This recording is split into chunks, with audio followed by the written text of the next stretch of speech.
श्री पुरुषोत्तम महात्म्य में जहाँ भगवान श्री जगन्नाथ जी की प्रतिष्ठा हुई है, तो प्रतिष्ठा के बाद ब्रह्मा जी और जगन्नाथ जी का संवाद हुआ। उस संवाद में अपने उत्सव, अपनी पूजा का वर्णन स्वयं जगन्नाथ जी ने किया है। उसमें श्री जगन्नाथ जी ने कहा है कि जो मनुष्य जीवन में एक बार श्री पुरुषोत्तमपुरी में आकर, नीलाद्रि में आकर हमारे ज्येष्ठाभिषेक का दर्शन कर लेगा, उसे पुनः किसी माता के गर्भ में नहीं जाना पड़ेगा।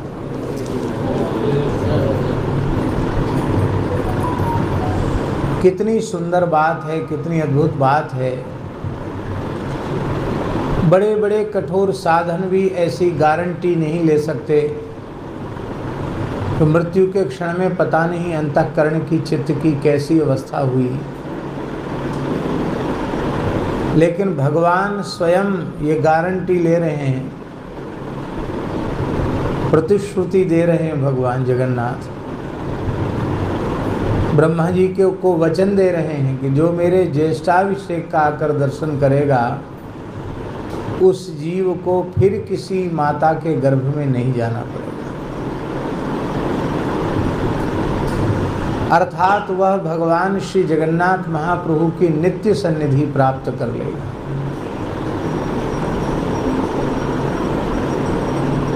हमारे पुरुषार्थ से ये संभव नहीं हुआ।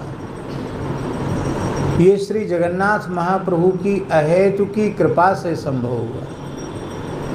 हम में बल होता तो हम तो जब स्कंद पुराण का मूल पारायण कर रहे थे और जिस समय यह वचन आया, तो उसी समय हमारे मन में ये भाव जागृत हुआ कि हे महाप्रभु जगन्नाथ जी, आप कृपा करें, एक बार आपके ज्येष्ठाभिषेक का दर्शन हो जाए।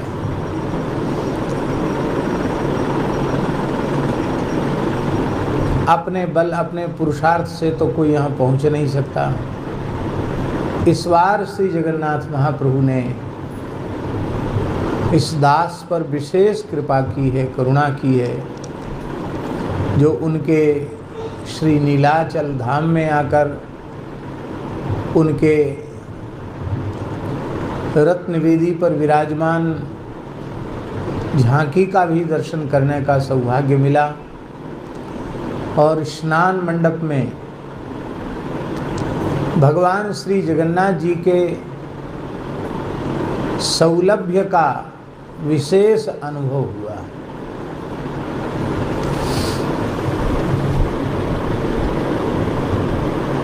वस्तु बहुत उत्कृष्ट है, श्रेष्ठ है, लेकिन हमें सुलभ नहीं है, तो उस उत्कृष्ट वस्तु से हमारा क्या प्रयोजन सिद्ध होगा। कोई बहुत उत्कृष्ट है, बहुत श्रेष्ठ है और सुलभ नहीं है, तो हमारे किस काम की वो वस्तु। अथवा सौलभ्य तो है पर उत्कृष्टता नहीं है, श्रेष्ठता नहीं है।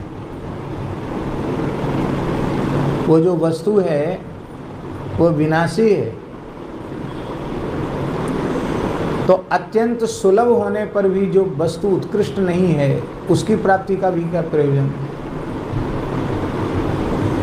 भगवान श्री जगन्नाथ जी की महिमा ऐसी अनुपम अद्भुताद्भुत है कि इनसे उत्कृष्ट अनंत कोटि ब्रह्मांडों में और कोई नहीं।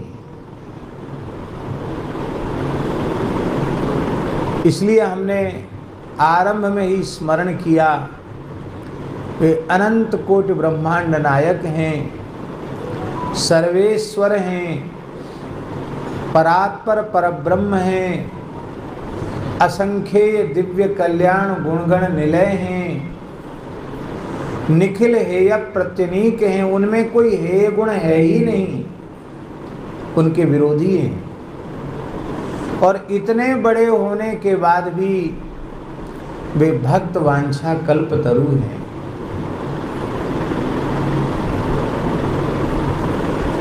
जिस वर्ण शंकर की निंदा की गई है गीता जी में, शंकरो नरकायैव कुलघ्नानां कुलस्य च, वर्ण संकरता नरक ले जाने वाली है।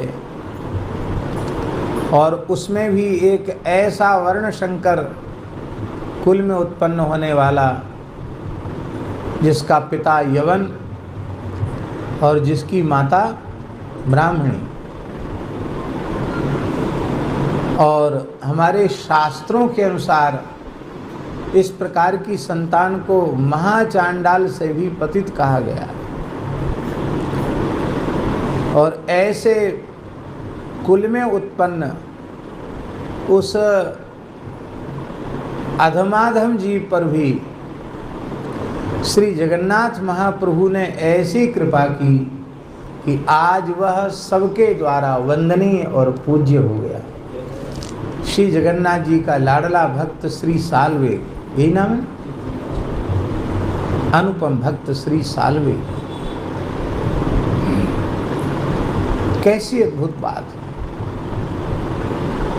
तो जहां भगवान जगन्नाथ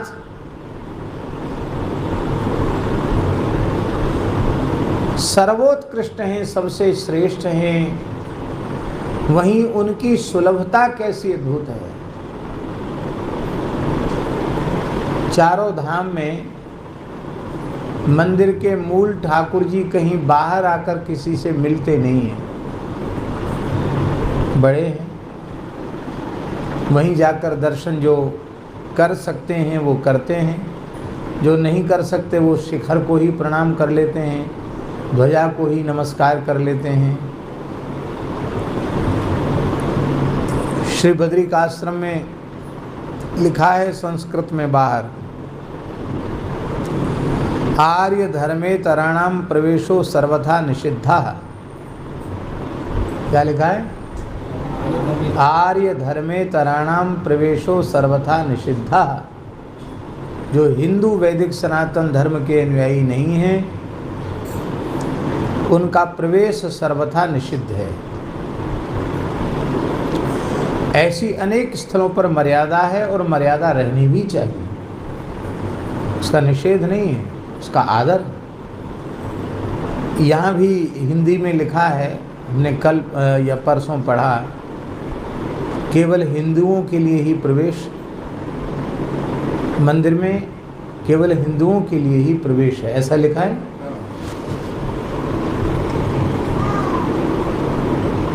मंदिर की मर्यादा है, पर भगवान जगन्नाथ स्नान वेदी पर विराजते हैं तो वे संपूर्ण प्राणियों के लिए फिर पात्र अपात्र का भेद समाप्त हो जाता है और भगवान जगन्नाथ सबके लिए सुलभ हो जाते हैं। वैसे तो जगन्नाथ है ही हैं, लेकिन सच्चे अर्थ में जगन्नाथ हो जाते हैं जब सबके बीच में आकर के महाप्रभु विराज जाते हैं। और कोई और भारी भयंकर आलसी हो जो कहे हम स्नान वेदी पर भी जाकर दर्शन नहीं करेंगे, और भले ही पुरी में ही निवास करता हो, तो भगवान श्री जगन्नाथ बड़े दांड पर निकलते हैं, खूब झूम झूम करके चलते हैं और यहाँ से श्री गुंडीचा तक जाते हैं, वहाँ विराजते हैं, वहाँ से फिर गाजे बाजे से चलकर श्री मंदिर में पुनः पधारते हैं। तो ऐसे सबको दर्शन देकर, सबसे मिलकर, सबको कृतार्थ करने वाले ठाकुर एकमात्र श्री पुरुषोत्तम नीलाद्रिपुरी बिहारी श्री श्री जगन्नाथ महाप्रभु हैं। भगवान के शास्त्रों में 5 स्वरूप बताए गए। कितने स्वरूप? 5। उनमें सबसे पहला स्वरूप है पर, दूसरा स्वरूप है विभव, तीसरा स्वरूप है व्यूह, चौथा स्वरूप है अंतर्यामी और 5वां स्वरूप है अर्चावतार। ये 5 स्वरूप हैं। कौन कौन? पर, विभव, व्यूह, अंतर्यामी और अर्चावतार। ये भगवान के 5 स्वरूप हैं। बहुत ध्यान से सुने, ये 5 होकर भी एक ही है, क्योंकि एक ही भगवान के 5 स्वरूप हैं। इसलिए उनमें अणु मात्र, रंच मात्र भी भेद नहीं है। और भेद की कोई कल्पना करता है तो वह भगवान के प्रति अपराधी।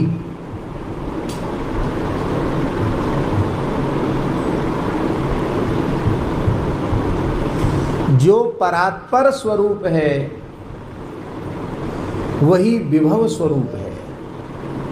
जो परात्पर विभव स्वरूप है वही व्यूह स्वरूप है।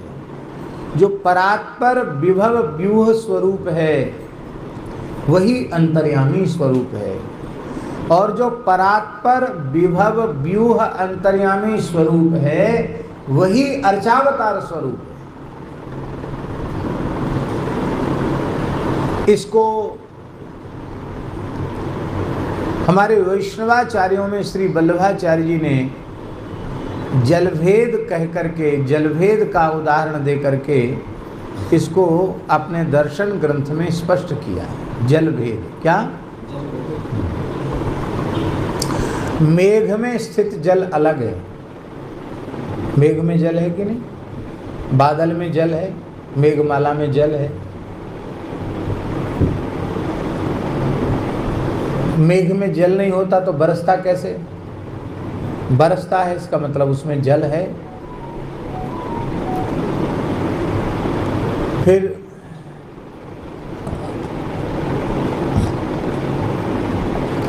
झरने में जो बह रहा है वह भी जल है।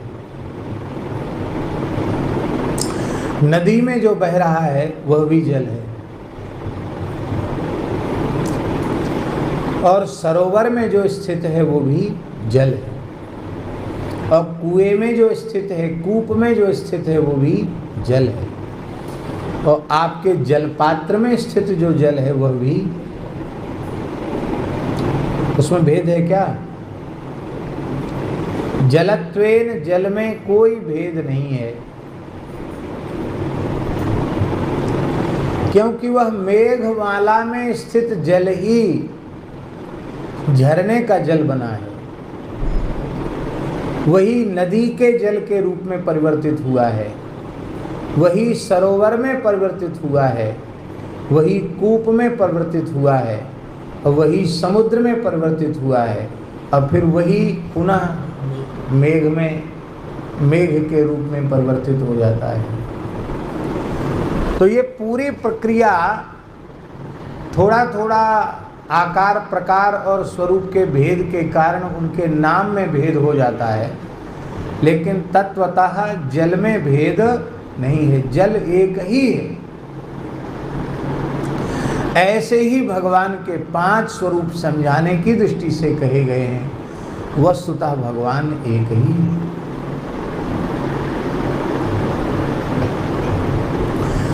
अब भगवान में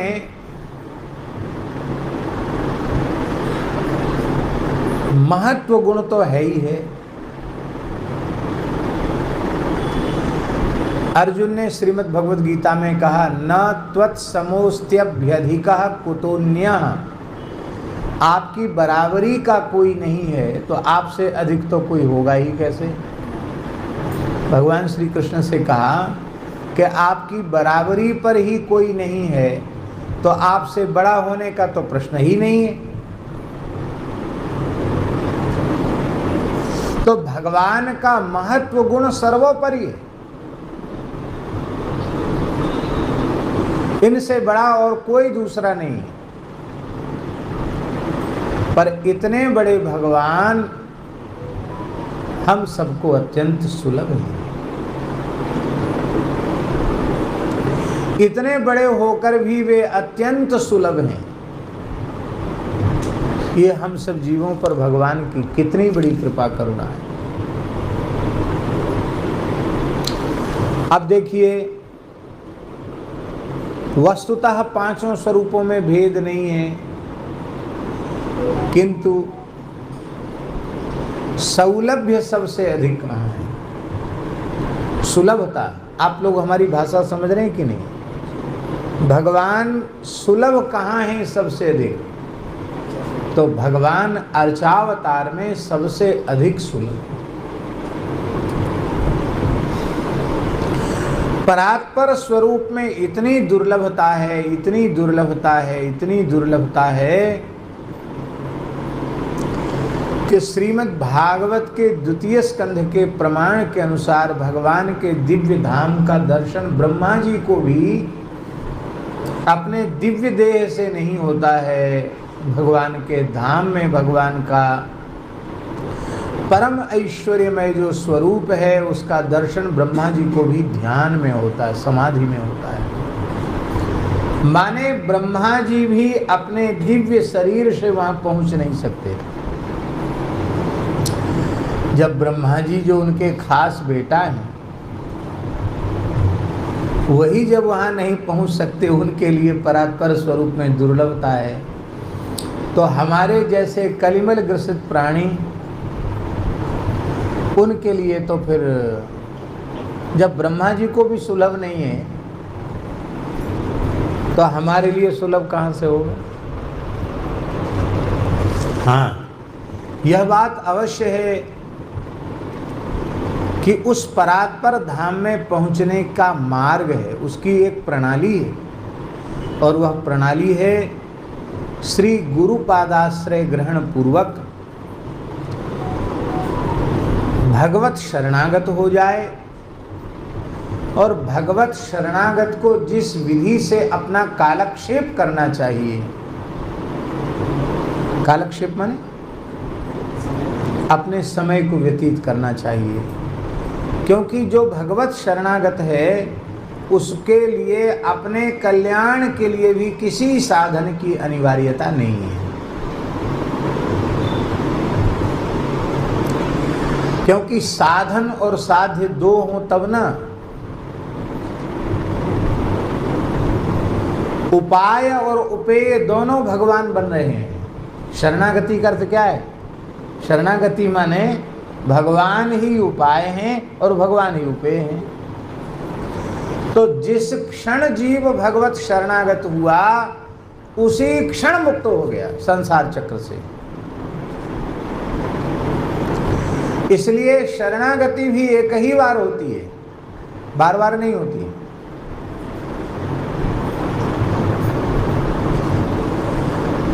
अब उसको ज्ञान योग, कर्म योग, भक्ति योग की भी आवश्यकता नहीं है।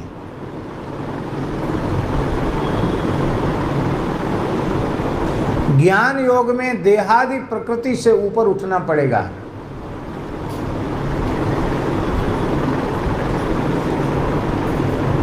कर्म योग में भी कर्तृत्वाभिमान से सर्वथा विमुक्त होना पड़ेगा, और भक्ति योग में भी तैल धारावत अखंड अविच्छिन्न भाव से भगवान नाम रूप गुण लीला की स्मृति बनी रहे, ये आवश्यक होगा। और स्मृति खंडित हुई तो भक्ति खंडित हो गई। किंतु जो भगवत शरणागत भक्त है, प्रपन्न है, शरणागत है, उसको अपने कल्याण के लिए, भगवत प्राप्ति के लिए ज्ञान योग, कर्म योग, भक्ति योग के आश्रय की आवश्यकता नहीं है, क्योंकि उसने सर्वतोभावेन भगवान का आश्रय ले लिया।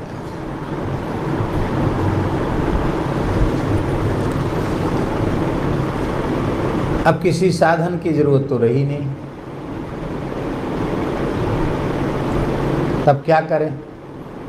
शरणागत फिर क्या करे?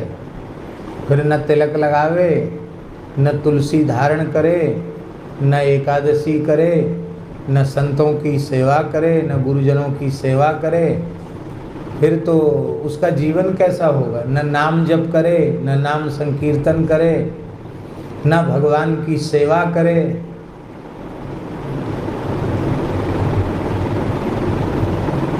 तब और क्या करेगा बोलो?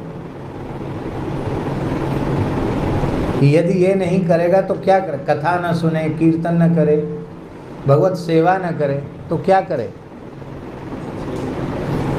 तो शरणागत होते ही परम कल्याण हो गया, भगवान मिल गए, भगवान ने अंगीकार कर लिया।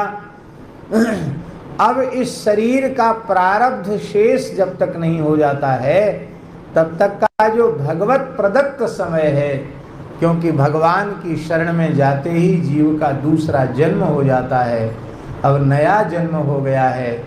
अब इस नए जन्म में जो भी समय भगवान ने अत्यंत कृपा करुणा करके हमें दिया है, उसमें हमें शास्त्रों में जो कुछ वैष्णवों का आचार कहा गया है, वैष्णवों का व्यवहार कहा गया है, वैष्णवों के कालक्षेप की पद्धति कही गई है, उसी पद्धति से हमको अपने समय को व्यतीत करना चाहिए।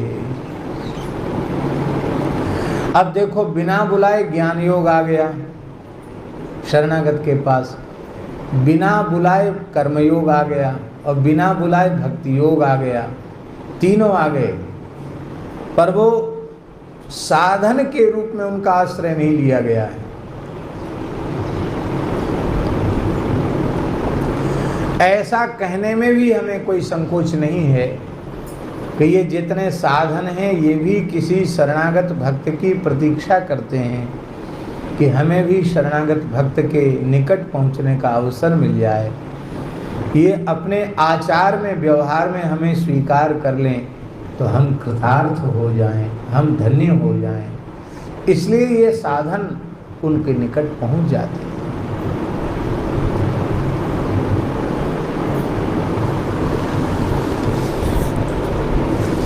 भगवान को छोड़कर दूसरे किसी का आश्रय लिया नहीं कि शरणागति बाधित हो जाती है।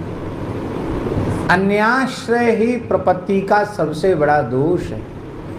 अन्याश्रयेण प्रपत्तिर्बाधिता भवति, अन्याश्रय से भगवत शरणागति बाधित हो जाती है। इसलिए भगवान के भक्त को भगवान के अतिरिक्त किसी का आश्रय नहीं है।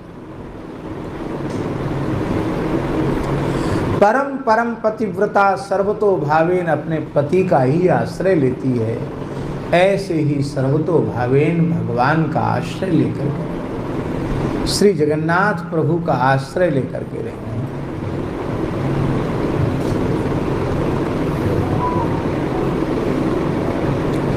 तो ब्रह्मा जी के लिए भी परात्पर स्वरूप में दुर्लभता है। विभव स्वरूप हैं भगवान, श्री राम रूप में, श्री कृष्ण रूप में अवतार लेते हैं भगवान, वामन, नृसिंह, परशुराम आदि रूप में अवतार लेते हैं। ये भगवान के विभवावतार हैं। वासुदेव, संकर्षण, प्रद्युम्न, अनिरुद्ध ये व्यूहावतार हैं। भगवान सबके अंतःकरण में अंतर्यामी रूप से विराजमान हैं। ये भगवान का अंतर्यामी अवतार है। और भगवान अर्चा स्वरूप में विराजमान हैं। ये भगवान का अर्चावतार है। मेघमाला में स्थित जल जैसे दुर्लभ है। आपको प्यास लगे और हम कहें कि जाओ ऊपर पानी पी लो बादल में जाके, तो आपकी प्यास नहीं बुझा सकते बादल। आपको यहाँ प्यास लगी और हम कहें जाओ वहाँ उत्तराखंड में बहुत झरना है। अभी हम उत्तर काशी में थे, जगह जगह इतने झरना, अपने आश्रम में भी जो गंगा जी ने जगह दी है वहाँ भी इतनी जोर का जल का स्रोत आता है, झरना आता है कि कोई नल काम ही नहीं करते, नल खराब हो जाते बार बार, इतना प्रेशर आता है पानी का 24 घंटे। न बिजली है, मोटर है, कुछ नहीं है, भगवान की मोटर लगी हुई है। ऐसी व्यवस्था है कि क्या कहना, अद्भुत। तो ना हम वहाँ जाएंगे, ना वहाँ हमको कब जाएंगे, कब पहुँचेंगे, कब पानी मिलेगा। कूप का जल भी सुलभ है पर वो समाधान नहीं है। जैसे आप कहें कि हमें प्यास लगी है और हम आपसे कहें कि कोई बात नहीं, जहाँ आप बैठे हो वहीं पानी है, खोदना शुरू करो, खोदते खोदते कुआं हो जाएगा, कहीं न कहीं तो पानी निकलेगा ही। तो इससे प्यासे का समाधान तो नहीं होगा। जहाँ वो बैठा वहाँ पानी तो है, पर कब खोदेगा, कब पानी निकलेगा, कितनी गहराई पे निकलेगा कोई पता नहीं, कैसा निकलेगा ये भी पता नहीं, वो समाधान नहीं है। ऐसे ही प्रत्येक जीव के अंतर्यामी भगवान हैं। और कोई कहे कि भगवान की प्राप्ति कराइए, बोले कहीं जाने की ज़रूरत नहीं है, आपके भीतर ही बैठे हैं, समाधि लगाओ और अनुभव कर लो। एक क्षण के लिए तो चित्तवृत्ति शांत नहीं रह रही है। पीपर पात सरिस मन डोला, पीपल के पत्ते जैसे हिलता रहता है, ऐसी चित्त चंचल रहता है। और ऐसी स्थिति में समाधि लगाकर असंप्रज्ञात समाधि में ब्रह्मानुभूति करे, आत्म साक्षात्कार करे, ये तो हमारे जैसे व्यक्ति के लिए बहुत कठिन है। ये कुआं खोदकर पानी निकालने के जैसा है। किंतु अर्चावतार के रूप में भगवान हम सब जीवों को अत्यंत सुलभ है। अर्चावतार में भेद नहीं है। जो आपके घर के ठाकुर जी हैं और जो मंदिर में विराजमान जगन्नाथ जी हैं, उनमें भेद नहीं है। जो आपके घर के ठाकुर जी हैं वो भी वही हैं, वो भी तो जगन्नाथ हैं कि अलग हैं, उनमें भेद नहीं है। और भेद मानना भी नहीं चाहिए, ठाकुर ठाकुर जी में भेद नहीं है। एक संत थे, वो भगवान के श्री विग्रह में और शालिग्राम जी में भेद मानते थे। वो कहते थे पुराणों में, वेदादि शास्त्रों में शालिग्राम जी की महिमा ज़्यादा है, इसलिए शालिग्राम जी श्रेष्ठ हैं, स्वयं व्यक्त हैं। और ये तो मूर्ति बनाई हुई है पर प्रतिष्ठा की जाती है, तो ये उतनी महिमा इनकी नहीं है, ऐसा मानते थे वो। तो क्या करते थे कि लाल जी रखते थे लड्डू गोपाल जी, तो लड्डू गोपाल जी को जब रात्रि को शयन कराते तो शालिग्राम जी को उनकी छाती पे धर के शयन कराते थे। कहते थे ये बड़े हैं, तो गोपाल जी का तो आसन बना देते उनकी छाती को और उनके ऊपर शालिग्राम जी को रखते थे। अरे भाई, जो गोपाल जी हैं वही तो शालिग्राम जी हैं, और जो शालिग्राम जी हैं वही गोपाल जी हैं। पर महात्मा ऐसा करते थे। तो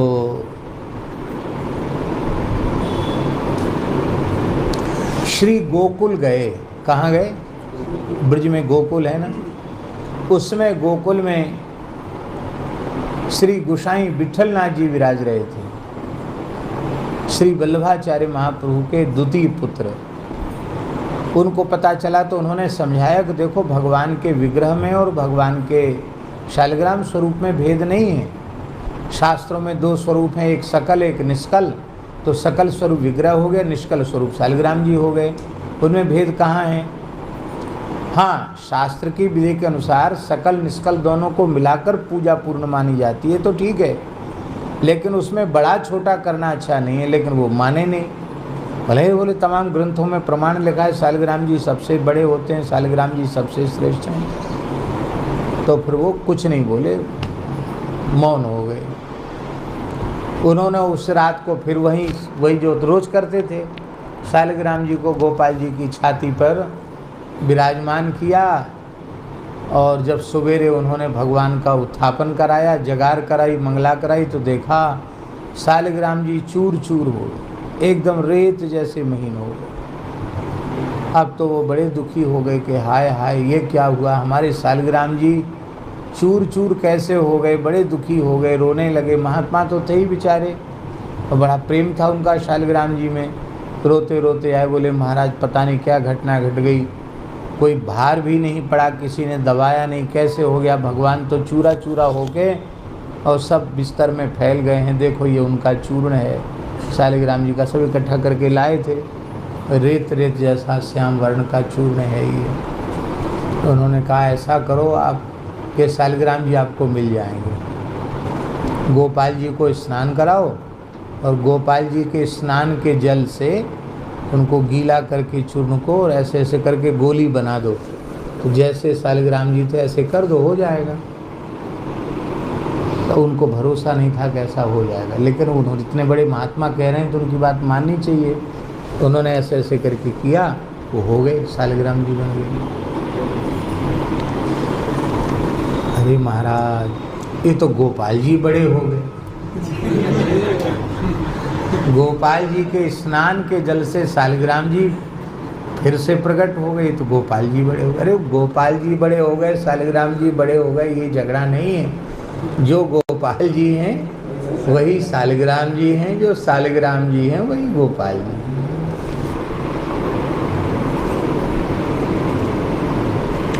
अर्चावतार में भेद नहीं है, आपके घर के ठाकुर जी भी वही है,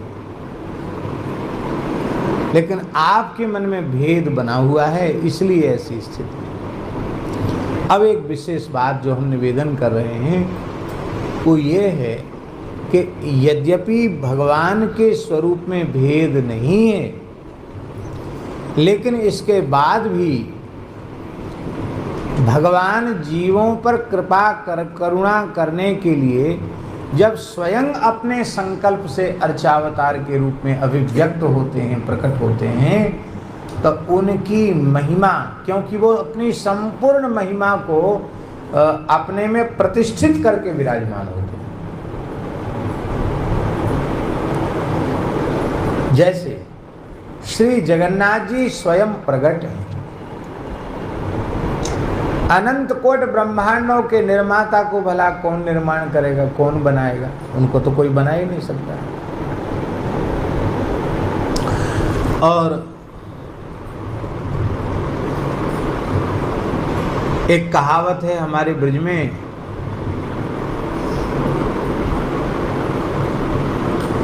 कि नानी के यहाँ नंसार की बात नहीं करी जाए। नानी के घर में ननिहाल की बात कोई करे, नंसार की बात करे, तो लोग कहेंगे ये देखो इसको क्या पता, छोटा बच्चा है। तो ऐसे ही यहाँ के लोगों के सामने हम यहाँ की बात करें तो वो तो नानी के यहाँ ननिहाल की बात हो गई, ऐसा नहीं है। भगवान श्री जगन्नाथ स्वयं प्रकट हैं, ब्रह्मा जी प्रतिष्ठा करते हैं, ब्रह्मा जी से साक्षात भगवान जगन्नाथ इसी श्री विग्रह स्वरूप में जगन्नाथ जी ब्रह्मा जी से साक्षात संवाद करते हैं।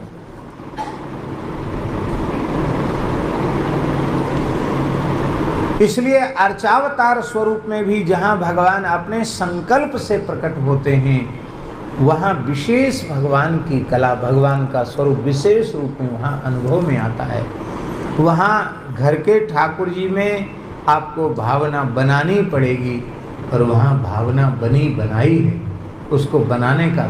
यद्यपि ये बिल्कुल पक्का है कि जो आपके घर के ठाकुर जी हैं वही जगन्नाथ जी हैं, जो जगन्नाथ जी हैं वही घर के ठाकुर जी हैं, लेकिन भगवान स्वयं अर्चावतार रूप से प्रकट होकर बद्रिकाश्रम में विराजमान हैं। भगवान स्वयं अर्चावतार रूप से प्रकट होकर द्वारिका में विराजमान हैं। भगवान स्वयं अर्चावतार रूप से प्रकट होकर श्रीरंगम में विराजमान हैं। भगवान अर्चावतार रूप से प्रकट होकर के स्वयं श्री पुरुषोत्तमपुरी नीलाचल धाम में विराजमान है। तो यहाँ जाकर दर्शन करना ये साक्षात भगवत दर्शन के समान ही।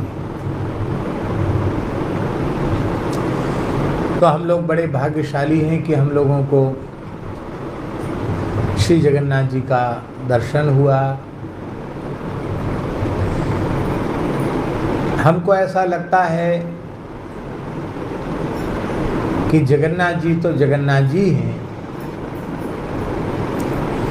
पर श्रीमन महाप्रभु जी, श्री चैतन्य महाप्रभु जी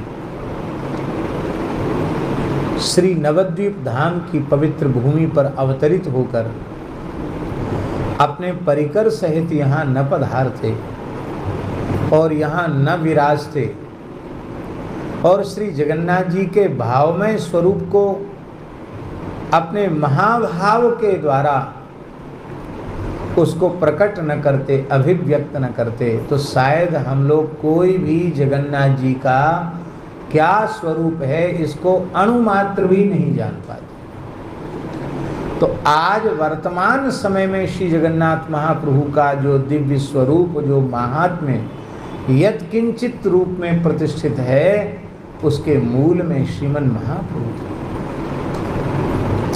श्री जगन्नाथ और श्री महाप्रभु जी में भी अभेद ही है। ऐसे लगता है कि श्री जगन्नाथ तत्व का प्रकाश करने के लिए ही श्रीमन महाप्रभु जी 18 वर्ष लगातार यहाँ पुरी में विराजे, और यह उन्होंने अपने अनुभव से यह प्रमाणित करके बता दिया कि जो श्री धाम वृंदावन है वही श्री पुरुषोत्तमपुरी है। क्योंकि जो रसानुभूति ब्रजांगनाओं ने ब्रज में की, वही रसानुभूति श्री चैतन्य महाप्रभु जी ने यहाँ की। इसलिए साक्षात वृंदावन।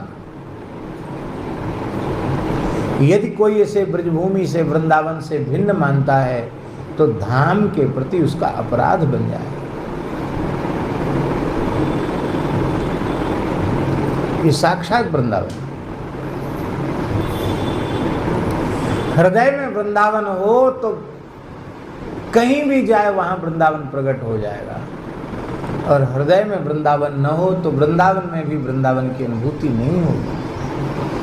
और यहाँ तो श्रीमन महाप्रभु जी ने साक्षात वृंदावन लीला का अनुभव किया है। उसके पहले महाकवि श्री जयदेव महाप्रभु ने श्री जगन्नाथ जी की दिव्य रसकेली का वर्णन श्री गीत गोविंद महाकाव्य में करके, और वह वृंदावन के निवृत्त निकुंज की जो दिव्य रसमयी लीला है, उस लीला का आस्वादन इसी जगन्नाथपुरी नीलाचल धाम की पवित्र भूमि में विराजमान होकर किया, और संपूर्ण महाकाव्य श्री महाप्रभु जगन्नाथ जी को श्रवण कराया। आज भी श्री जगन्नाथ महाप्रभु अपने श्रीअंग में जो पाटवस्त्र धारण करते हैं, उसमें गीत गोविंद की पंक्तियां लिखी होती हैं।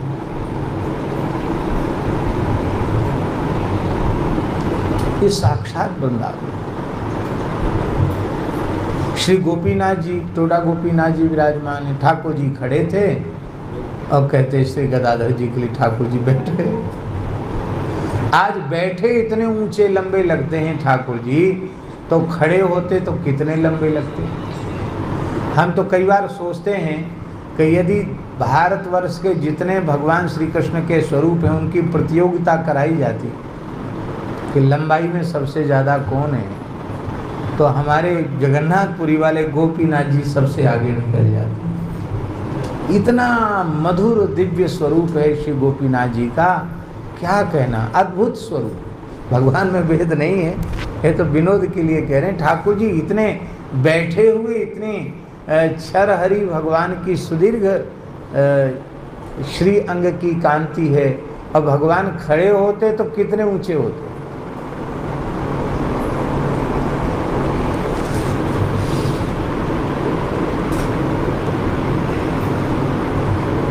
हम अपने मन की बात कहें, और वैसे ये सब बातें प्रवचन में कहने की नहीं है। भगवान जहाँ ले जाते हैं वहाँ जाते हैं, और सब जगह अच्छा ही लगता है। कहीं कोई किसी तीर्थ में हमारी ऐसी बुद्धि नहीं बनती है भगवत कृपा से कि उसकी उपेक्षा की बुद्धि हो, क्योंकि शास्त्रों में जहाँ कहीं जिन तीर्थों का महात्म्य लिखा है वह सर्वथा सत्य है, उसमें संदेह का कहीं कोई अवकाश नहीं, सब बिल्कुल ठीक है, और उनमें हम पूर्ण श्रद्धा रखते हैं। लेकिन मन वृंदावन के अलावा कहीं नहीं रहता। मन की प्रवृत्ति है। थोड़े दिन तो रह जाएंगे, महीना 2 महीना भी हो सकता कहीं रहना पड़े तो रह जाएं, लेकिन बाद में सोते जगते फिर वृंदावन की विकलता सताने लग जाती है। अधिक समय तक जगन्नाथपुरी में रहने का अवसर तो नहीं मिला, लेकिन जब जब श्री जगन्नाथ धाम आते हैं तो हमको फिर वृंदावन की याद नहीं सताती। उनको लगता हम तो वृंदावन में ही हैं, हम वृंदावन से बाहर हैं ही नहीं। ऐसा बिल्कुल नहीं लगता कि हम वृंदावन से बाहर, ऐसा नहीं लगता। स्वाभाविक रूप से जैसे वृंदावन में मन को सहज आनंद मिलता है, ऐसे ही मन को सहज आह्लाद श्री जगन्नाथ महाप्रभु की कृपा से उनके धाम में प्राप्त हो। कई बार हमारे मन में आता है कि कभी भगवान जगन्नाथ जी ऐसी कृपा करें कि लंबे समय तक रहकर यहाँ के सब उत्सव, सब झांकी, सब दर्शन करें। ऐसा मन में कई बार आता है। अब जैसी भगवान की इच्छा, भगवान योग बनाएंगे तो होगा। अपने किए ना आज तक कुछ हुआ है, ना अपने किए आज तक होना है। ज्यों तिनका बयार के बस, स्वामी श्री हरिदास जी ने कहा है, जैसे तिनका हवा के अधीन होता है, छोटे तिनके का क्या अस्तित्व है, फूंक मारो उड़ जाए, नेक हवा चले उड़ जाए, ऐसे ही तिनके से भी गया बीता हम जीवों का अस्तित्व है। तो भगवान जहाँ ले जाएं, जहाँ पहुँचावें, जो करें वही सर्वसमर्थ हैं और उनके सब विधान मंगलमय हैं। पर मन में तो आता है कि नहीं, मन की बात हमने बता दी। भगवान की इच्छा होगी तो वो ही पूर्ण होगा। तो हम सब बड़े भाग्यशाली हैं।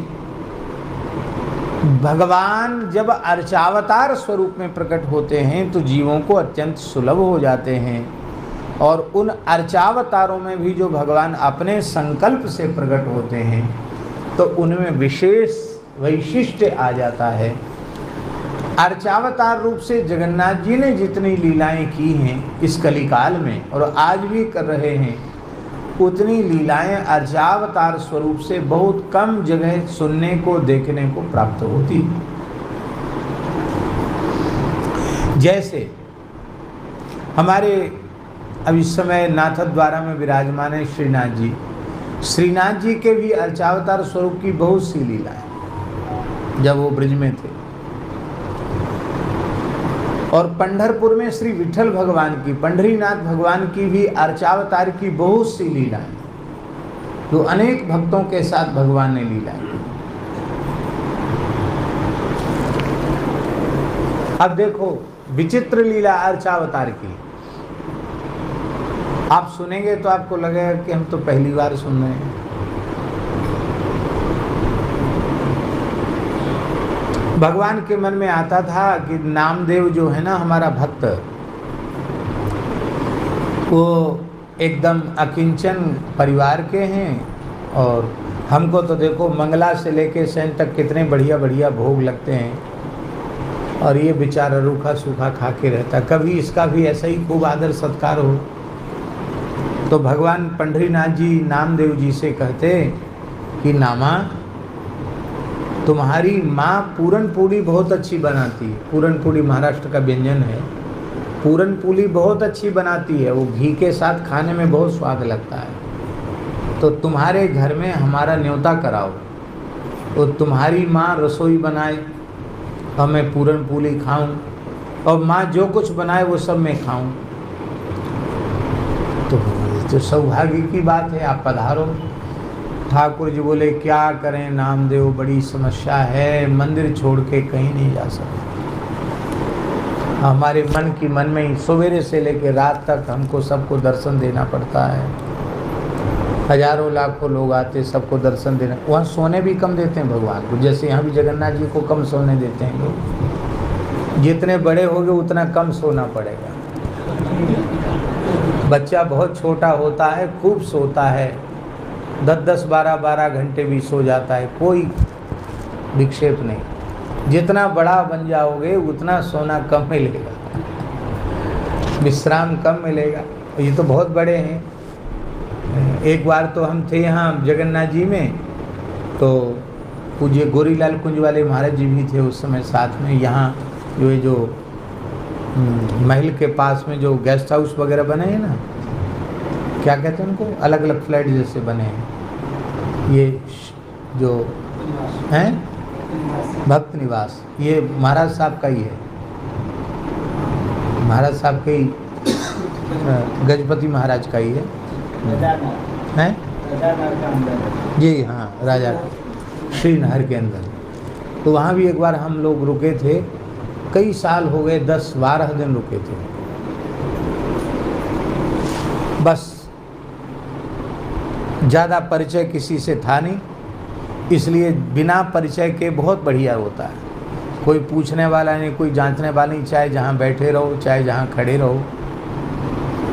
तो महाराज जी के साथ हम नित्य जाते थे और रोज़ 12-1 बजे तो लौट के आते ही थे। बड़ा वेश जो होता, बड़ा श्रृंगार होता, उसका दर्शन करके आते थे। एक बार पता नहीं क्या जगन्नाथ जी की लीला हुई, हम लोग कहे कि आज तो आरती करा के जाएंगे, कभी लेट हो जाता तो चले भी आते थे। तो सवेरे 4 बजे उनकी शयन आरती जगन्नाथ जी। कितने बजे? लो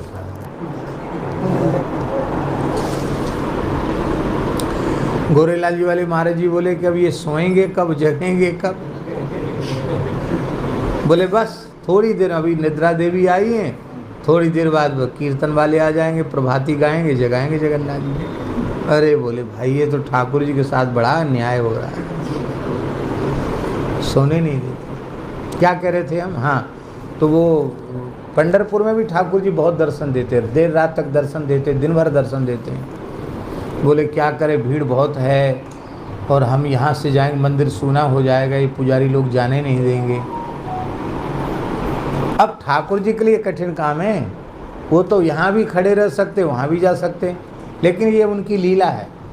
बोले ये समस्या है, हमारी बहुत इच्छा है तुम्हारे घर में न्योता खाने की, और ऐसे न्योता नहीं, हम तो चाहते हैं सवेरे हम मंगला के समय चले जाएं और रात भर वहीं रहें, फिर सवेरे दूसरे दिन मंगला के समय आएँ। पर क्या करें, हमारे मन की मन में है। नामदेव जी बोले प्रभु ये तो हमारा बहुत सौभाग्य है, मेरी माँ का सौभाग्य है, लेकिन आप कैसे करोगे, अब आप ही व्यवस्था बनाओ। तो भगवान बोले एक उपाय तो है। क्या उपाय है? बोले रात को शयन आरती के समय हम तुमको छिपा लेंगे अपने गर्भगृह में, कोई देख नहीं पाएगा तुमको,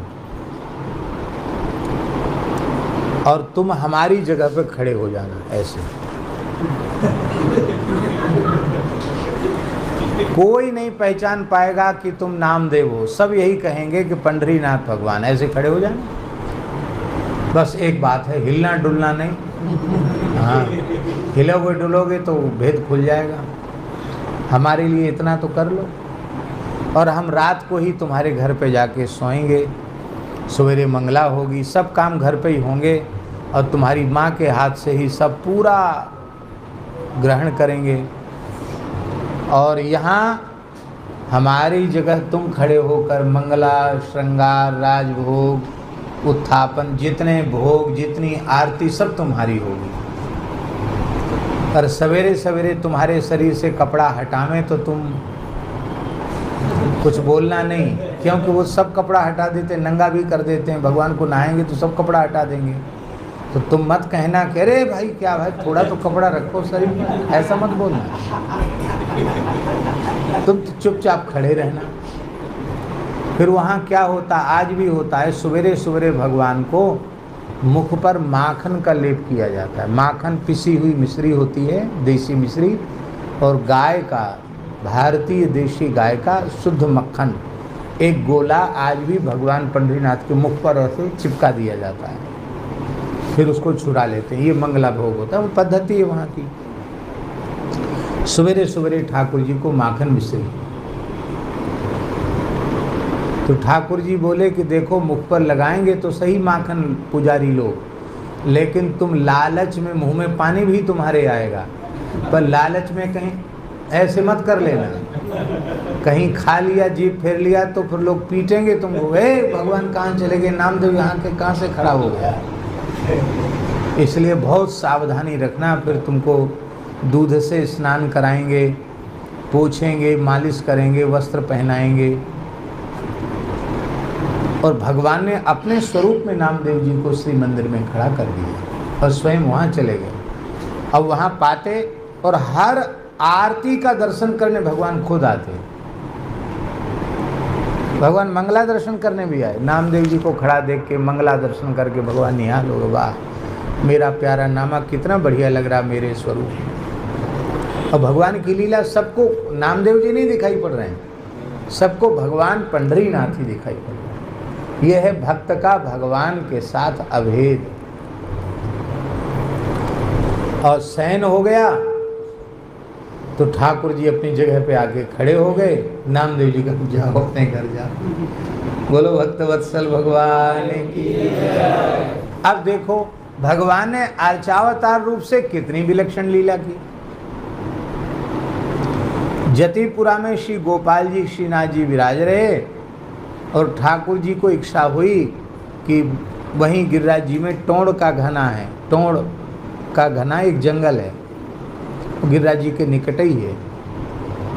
और भरतपुर जिले में आता है टोंड़ का घना, हमारे गौशाला से आसपास ही है। तो भगवान को इच्छा हुई कि हम टोंड़ के घने में आएं, क्योंकि श्री राधा रानी का संकेत हुआ था कि हम गोपियों के सहित सखियों के सहित वहाँ आकर आपको छाक आरोगाएंगे। तो भगवान को वहाँ जाने की इच्छा थी और अब जाएं कैसे, कोई ना कोई तो लीला करनी पड़ेगी। तो जैसे ही श्री गोसाई विठलनाथ जी मंदिर में प्रवेश किए कि ठाकुर श्रीनाथ जी थर थर कांपने लगे। भगवान को कांपते हुए देख करके उनको वात्सल्य भाव की उपासना, उनको बड़ा भय हुआ और उन्होंने कहा, अरे प्रभु जय जय, आपको क्या हो गया? जूड़ी आ गई, बुखार आ गया, ताव आ गया, क्या इतने कांप क्यों रहे हैं? ठाकुर जी बोले, गोसाई जी बचाओ बचाओ, क्या हुआ? बोले म्लेच्छ छाया, म्लेच्छ छाया, म्लेच्छ छाया। उस समय मुसलमानों का बड़ा उपद्रव था, मंदिर तोड़ देते थे, विग्रहों को खंडित कर देते थे। तो घबरा गए कि यहाँ हो सकता है कोई उपद्रव आ गया हो गिरिराज जी के पर्वत पे। बोले प्रभु फिर क्या किया जाए? बोले हमको सुरक्षित जगह ले चलो। कहाँ ले चलें? तो ठाकुर जी बोले हमको टोंड़ के घने ले चलो। तो अकिंचन थे संत, कोई बहुत व्यवस्था नहीं थी। अब तो सोना चांदी बहुत हो गया, उस समय कोई ठाकुर जी के पास पालकी सवारी भी नहीं थी, बैलगाड़ी तक नहीं थी ठाकुर जी के पास। किससे बैठ के जाएंगे श्रीनाथ जी के पास? तो बोले भाई इकट्ठी करो। किसी ने गाड़ी भी नहीं दी, टूटी गाड़ी थी। तो सद्दू पांडे थे, सद्दू पांडे, आने और ग्राम के ब्रिजवासी, वो बड़े भक्त थे श्रीनाथ जी के। उन्होंने कहा बाबा हम पे एक भैंसा बुग्गी, भैंसा गाड़ी, तो एक भैंसा तो मर गया हो, गाड़ी टूट गई, एक भैंसा है जिंदा। गरीब आदमी है हम, एक भैंसा गाड़ी है। भैंसा है, गाड़ी नहीं, भैंसा ही है, एक ही भैंसा है और तो कोई सुविधा नहीं है। ठाकुर जी से कहा भाई ये तो कोई वाहन की व्यवस्था तो है नहीं, एक भैंसा है। भगवान बोले हाँ हाँ, हमारी गृहिणी हैं श्री यमुना जी, उनके भाई जमराज हमेशा भैंसा पर बैठते हैं। हम थोड़ी देर के लिए भैंसा की सवारी कर लेंगे तो क्या हानि है? अब भैंसा ला, उसी पर बैठकर चलेंगे टोंड़ के घने। ये धाम के जीवों की महिमा है कि धाम में भैंसा के रूप में जन्म लेने पर भी भगवान के श्रीअंग के स्पर्श का सौभाग्य प्राप्त हो। गोविंद कुंड के जल से उस भैंसे को स्नान कराया गया और इत्र की मालिश उसके शरीर पर की गई, सुगंधित इत्र, क्योंकि भगवान को दुर्गंध नहीं आनी चाहिए। सुकोमल बिछौना बिछाया गया, उस पर ठाकुर जी विराज गए। अब मर्यादा की सेवा वहाँ गोसाई जी के अतिरिक्त श्रीअंग का स्पर्श कोई कर नहीं सकता, पर ठाकुर जी श्री कुमनदास जी, चतुर्भुजदास जी को कृतार्थ करना चाहते थे। इसलिए ठाकुर जी बोले हे वे भैंसों तो भाग रहो, बिचक रहो है, हमें तो डर लग रहा हो, मैं गिर जाऊंगा। तो क्या करें? भैंसा तो चले गई, ऐसे जैसे चलता वैसे चलेगा। तो दाहिनी भुजा श्री कुमनदास जी ने पकड़ ली भगवान की, बाईं भुजा उनके पुत्र चतुर्भुजदास जी ने पकड़ ली और भगवान वहाँ गए, झाड़ियों में होके निकल के गए। अंग में कुमनदास भगवान को बचा बचा करके, भगवान के श्री अंग में कोई कटीली झाड़ी का स्पर्श न हो जाए, वहाँ भगवान विराजे। तो सामने भोग धराया गया।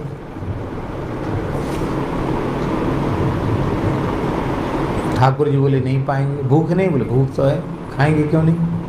बोले कुछ गाओ बजाओ, मनुहार करो, क्योंकि आपने गा गा करके खाने का अभ्यास बना दिया है। अब सब अष्टचाप के महान भक्त कवि कौन गाए? सब थक गए थे, दौड़ते दौड़ते परेशान थे। पैर में कांटा लग गया, शरीर में कांटा लग गया, कपड़ा फट गया, सब क्लांत थे। कुम्भनदास जी से कहा, कुम्भनदास जी आप ही गाओ। तो कुम्भनदास जी का एक पद है, लाल को भावे टोण को घनो। ये पद है कुम्भनदास जी का, लाल को भावे टोण को घनो। टोण का घना जंगल श्री लाल जी को बहुत अच्छा लगा, इसलिए उन्होंने ये नाटक किया। उसी पद में उन्होंने कहा कि वो ये इनको कौन क्या, कौन ढेड़नी को जनेऊ, जो ठाकुर जी को मंदिर से निकाल दी। तो यहाँ आए थे, ठाकुर जी बोले ठीक है पद हो गया, अब आप लोग बैठो और हम एकांत में विश्राम करें। सब लोग किनारे हो गए, तो सबने दर्शन किया। श्री ललिता विशाखा रंग देवी सुदेवी आदि अष्ट सहचरियों के सहित साक्षात स्वामिनी जी राधा रानी पधारी हैं, विविध थाल लेकर के अपने हाथ से लाल जी को जिमा रही हैं। इस झांकी का सबने कलिकाल में प्रत्यक्ष दर्शन किया। तो ये अर्चावतार रूप से भगवान इतनी लीलाएं करते हैं कि उनका कोई कहना नहीं। कितनी लीलाएं भगवान करते हैं, अर्चावतार रूप से भगवान लीलाएं करते हैं। तो श्री जगन्नाथ साक्षात विराज रहे हैं अर्चावतार रूप में और प्रत्यक्ष भगवान लीला कर रहे हैं। ये भी इनकी राजी है कि वे किसको दर्शन देना चाहें न देना चाहें। हम लोग अल्प बुद्धि के जीव हैं, इसलिए मन में तरह तरह की कल्पनाएं उठ जाती हैं कि ऐसी व्यवस्था होना चाहिए, वैसी व्यवस्था होना चाहिए। उस व्यवस्था में विचार इसलिए होता है कि ठाकुर जी को सुख मिले और कोई बात नहीं। ठाकुर जी को सुख मिले और श्री ठाकुर जी के जनों को सुख मिले, और कोई अपना स्वार्थ नहीं है। लेकिन अंत में बात यही आती, भैया जगन्नाथ है, इन पर काऊ को जोड़ना है, ये जैसा चाहेंगे वैसा ही होगा। इसलिए ठीक है, ये भी एक आनंद है, ये भी भगवान जगन्नाथ जी का विलक्षण उनकी कृपा है। और ऐसी ही कृपा करुणा हम सब पर श्री जगन्नाथ भगवान की सदा सर्वदा बनी रहे। स्कंद पुराण का एक श्लोक हम बार बार बोलते हैं कि भगवान जगन्नाथ जी का निर्माल्य रोज लेना चाहिए। निर्माल्यम जगदीशस्य नाशित्वा स्नामि किंचन इति सत्य प्रतिज्ञो यः प्रत्यहम तच्च भक्षयेत् सर्व पाप विशुद्धात्मा शुद्धांत कर्णो नरः सशुद्धम वैष्णवस्थानम क्रमाद्यातिन संशयः। महाराज जी लिखा है कि जो श्री जगन्नाथ भगवान का निर्माल्य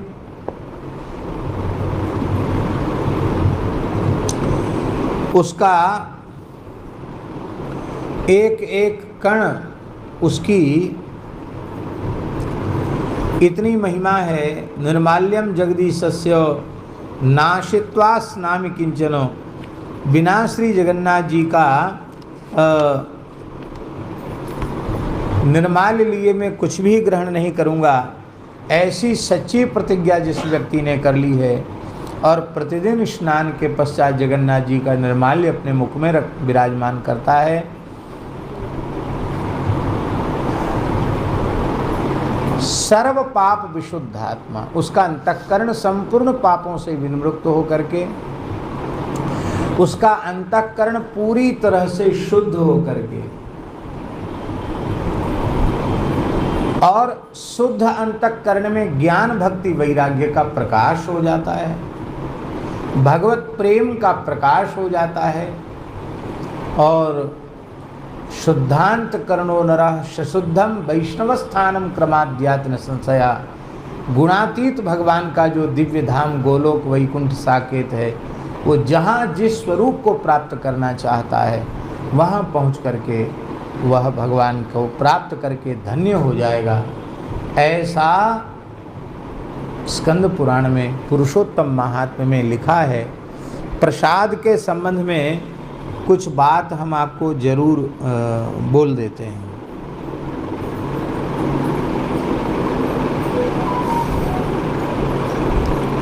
और उसको कह कर के हम पूरा कर देते हैं।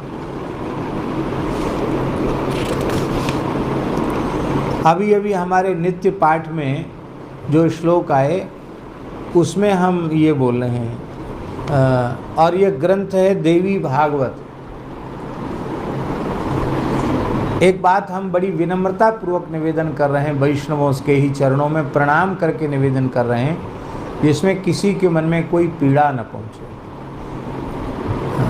कई बार ऐसा होता है कि हम लोग कहते हैं भैया हम तो वैष्णव हैं, हमको केवल भगवान की ही विशेष महिमा जिसमें है उसी को हमको पढ़ना चाहिए, दूसरा हमको नहीं पढ़ना चाहिए। वो बात सही भी है, क्योंकि दूसरा कुछ पढ़ने से बुद्धि में भ्रम उत्पन्न होने की संभावना बनी रहती है। इसलिए ठीक है, गुरु महाराज जो ग्रंथ पढ़ने के लिए कहें वही पढ़ना चाहिए। लेकिन दास के मन में ये विचार उत्पन्न हुआ कि भगवान कृष्ण द्वैपायन व्यास जी के जितने पुराण हैं उनका मूल पारायण एक बार करना चाहिए। तो भगवत कृपा से अनेकों पुराणों के पारायण हो चुके हैं, 2-3 बकाया होंगे तो वो भी हो जाएंगे भगवत कृपा से। तो देवी भागवत जी का पारायण हमने नहीं किया था, हमने कभी पढ़ा भी नहीं था। हम सोच रहे थे उसमें तो खाली देवी जी की ही महिमा होगी, पर इतनी वैष्णवता के महिमा के श्लोक इतने अधिक हमको मिले। श्री राधा रानी की महिमा, श्री नित्य गोलोक धाम की महिमा, श्री गोलोक विहारी श्री कृष्ण की महिमा, उनके प्रसाद की महिमा, गंगा जी की उत्पत्ति का चरित्र तो बड़ा अद्भुत मिला देवी भागवत में। स्वयं राधा कृष्ण ही द्रवीभूत होकर गंगा जल हो गंगा जी के रूप में प्रकट हो गए, और गंगा जी को बहुत प्रिय सखी श्री ठाकुर गोलोक बिहारी श्री कृष्ण की कहा गया। बड़ा अद्भुत आया। तो प्रसाद की कुछ बात विशेष है, वैसे श्लोक तो बहुत मिले लेकिन कुछ मैंने लिख लिए। और वो जगन्नाथ जी वाली डायरी दूसरी है जिसमें डायरियाँ भी इधर उधर हो जाती हैं, पता नहीं चलता। पहले लिखते थे विष्णोर निवेदितम चैव नैवेद्यम वा फलम जलम प्राप्ति मात्रेण भोक्तव्यम त्यागेन ब्रह्मा भवेत। भगवान नारायण नारद जी से कह रहे हैं, जो भगवान को निवेदित फल है अथवा जल है, नैवेद्य है, जो कुछ भी भगवान को विधि पूर्वक निवेदित किया गया है, वह भगवत प्रसाद जैसे ही सामने आवे तो प्राप्ति मात्रेण भोक्तव्यम, प्राप्त करते ही पा लेना, खा लेना चाहिए। यदि हम उसको त्याग देते हैं, अरे आज हमारा अमुक व्रत है वो हम नहीं खाएंगे, उसको त्याग देते हैं तो ब्रह्म हत्या का पाप लग जाता है। त्यागेन ब्रह्म भवेत, त्याग मात्र से ब्रह्म हत्या का पाप लग जाता है। और क्या होता है, भ्रष्ट श्रीर भ्रष्ट बुद्धिश्च पुरभ्रष्टो भवेत तुसः, उसकी श्री नष्ट हो जाती है, उसकी बुद्धि नष्ट हो जाती है, और वो जहाँ है वहीं से अपने पद प्रतिष्ठा से भ्रष्ट हो जाता है। यस्तजेद विष्णु नैवेद्यम भाग्योनोपस्थितम शुभम प्राप्ति मात्रेण यो भुंक्ते भक्तो विष्णु निवेदितम। कहते हैं जो भाग्य से उपस्थित भगवान के प्रसाद का, महाप्रसाद का त्याग कर देता है, भगवान को निवेदित पदार्थ का त्याग कर देता है, तो वह अत्यंत अपराधी जीव है। इसलिए प्राप्ति मात्रेण यो भुंक्ते, जो प्राप्ति मात्र से ही ग्रहण कर लेता है वो भगवान का भक्त हो जाता है। भगवान उसको भक्त की श्रेणी में स्वीकार कर लेते हैं। और ऐसा वैसा भक्त नहीं, सामान्य भक्त नहीं, पुंसाम सतम समुद्धृत्य जीवन मुक्त स्वयं भवेत। प्रसाद में ऐसी निष्ठा रखने वाला अपने सैकड़ों मनुष्यों का उद्धार करके स्वयं जीवन मुक्त हो जाता है। नैवेद्यम भोजनं कृत्वा नित्यम यह प्रणवेद धरिम। भगवान का प्रसाद देखते ही उसको प्रणाम करना चाहिए। अब प्रसाद पाने के बाद भगवान को प्रणाम करना चाहिए कि प्रभु हम आपके अधरामृत के अधिकारी नहीं थे, पर आपने कैसी कृपा करुणा करी, हमारे जैसे अधमाधम जीव को आपने अपना अधर सुधारस प्रदान कर दिया। क्योंकि भगवान पाते हैं तो भगवान के अधर का अमृत उसमें लगा हुआ है, आपने अपना अधरामृत हमको प्रदान कर दिया। इतना ही नहीं, पूजयेत स्तौति वा भक्त्या सविष्णु सदृशो भवेत। प्रसाद का पूजन करे, स्तवन करे, भगवान को प्रणाम करे, वो भगवान के सदृश ही हो जाता है। तत्पर्श वायुना तीर्थौ घस्त विशुद्ध्यति, उसके शरीर को स्पर्श करके जो वायु बहती है उससे संपूर्ण वातावरण पवित्र हो जाता है। उसके शरीर की, प्रसाद निष्ठ भक्त के शरीर को छूकर जो वायु बहती है वो वायु भी अन्य अपवित्र जीवों को पवित्र कर देती है। और तीर्थ भी उस जीव के प्रसाद निष्ठ, जिसकी प्रसाद में निष्ठा है, ऐसे प्रसाद निष्ठ जीव के स्पर्श से तीर्थ भी पवित्र हो जाता है। इतना ही नहीं, तत्पाद रजसा मूढ़ सद्य पूता वसुंधरा, ये नारद जी और श्री नारायण भगवान का संवाद चल रहा। उस संवाद के भीतर ये इंद्र को श्री दुर्वासा जी महाराज बोल रहे हैं ये सब बात। तो दुर्वासा जी इंद्र को मूढ़ कहकर संबोधित कर रहे हैं, क्योंकि उसने भगवान की प्रसादी माला का तिरस्कार किया था। इसलिए तत्पाद रजसा मूढ़ सद्यः पूता वसुंधरा, जिसकी भगवान के प्रसाद के प्रति अत्यंत आदर बुद्धि है और भगवान का प्रसाद ही ग्रहण करता है, भगवान का प्रसादी वस्त्र, भगवान का प्रसादी जल, भगवान को निवेदित फल अमनिया ग्रहण न करे, जो कुछ ग्रहण करे सब भगवत प्रसाद रूप में ही जो सेवन करता है, प्रसाद सेवन का दृढ़ व्रत जिसने लिया हुआ है, ऐसे भक्त की चरण रस से पवित्र हो जाती है धरती। और पुष्यल्यन्नम अवीरान्नम शूद्र श्राद्धान्न में विच इत्यादि कई श्लोक हैं, उनको हमने लिखा नहीं, 31 से 36 तक। ऐसे अपवित्र से अपवित्र व्यक्ति के अन्न भी पवित्र हो जाते हैं। एते सर्वे विशुद्ध्यन्ति विष्णुर नैवेद्य भक्षणात्, इसलिए स्वपचश्चेद विष्णु सेवी वंशानाम कोटि मुद्धरेत, यदि स्वपच कुल में उत्पन्न होने वाला भी वैष्णव है, भगवत प्रसाद लेने वाला है और भगवान के नाम का आश्रय लेने वाला चांडाल कुल का भक्त है, स्वपच कुल का भक्त है, तो वो भी अपना उद्धार नहीं, वंशानाम कोटि मुद्धरेत, अपने करोड़ों वंशों को पवित्र कर देता है, उद्धार कर देता है।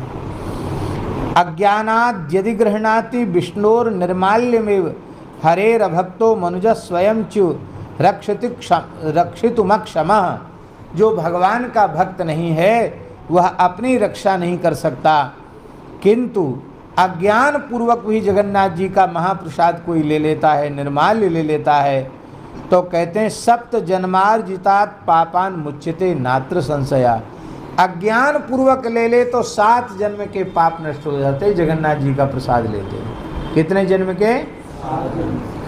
और श्रद्धा पूर्वक, भावना पूर्वक, भाव पूर्वक, प्रेम पूर्वक जगन्नाथ जी का, भगवान का निर्माल्य ग्रहण करे, भगवान का प्रसाद ग्रहण करे, तब तो फिर उसके पुण्य की कोई महिमा ही, उसकी कोई सीमा ही नहीं है।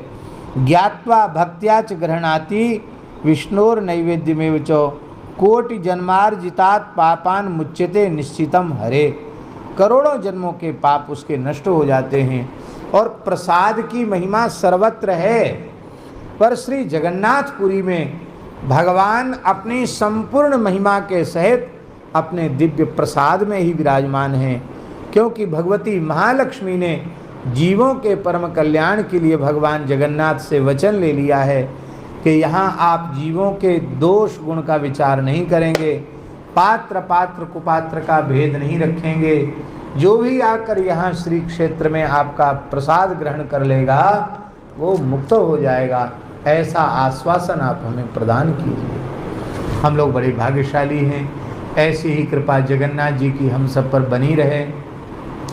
बस एक बात और कह देते हैं, वो ये कि भगवान जगन्नाथ सर्वसमर्थ हैं, वे ही चाहेंगे तब होगा। हमारा मन है कि ऐसा कुछ भगवान जगन्नाथ करें कि जगन्नाथ जी के मंगला से लेके और शयन भोग तक गोव्रती भोग की व्यवस्था हो गई। वेद लक्षणा भारतीय देसी गाय के दूध दही घी का ही प्रयोग श्री जगन्नाथ जी के नैवेद्य में होवे, ऐसी हम जगन्नाथ जी से प्रार्थना करते हैं। उससे जगन्नाथ जी को प्रसन्नता अधिक होगी। और अभी तो भगवान तो वचन के बंधे हुए हैं, जो कुछ बोलते नहीं हैं, लेकिन उनकी खूब प्रसन्नता होगी यदि भारतीय देसी गायों का दूध दही घृत का व्यवहार ही भगवान जगन्नाथ की सेवा में होने लग जाए, हमारे मन में भाव है कि कम से कम यहाँ जो मलुक श्री मलुक जगन्नाथ जी विराजमान हैं, इनके यहाँ ये व्यवस्था भगवान जगन्नाथ कृपा करके जल्दी बनावें, तो ठाकुर जी की कुछ 2-4 गैया हों और नित्य प्रति भगवान को अत्यंत मर्यादित रूप से उसी का भोग लगे, बाहर की किसी वस्तु का भोग न लगे। इसी प्रार्थना के साथ भगवान के चरणों में प्रणाम, श्री जगन्नाथ जी के चरणों में प्रणाम। जगन्नाथ जगन्नाथ जगन्नाथ रक्ष माम, जगन्नाथ जगन्नाथ जगन्नाथ रक्ष माम, जगन्नाथ जगन्नाथ जगन्नाथ पाहि माम, जगन्नाथ जगन्नाथ जगन्नाथ पाहि माम, जगन्नाथ जगन्नाथ जगन्नाथ रक्ष माम, जगन्नाथ जगन्नाथ जगन्नाथ रक्ष माम, जगन्नाथ जगन्नाथ जगन्नाथ पाहि माम, जगन्नाथ जगन्नाथ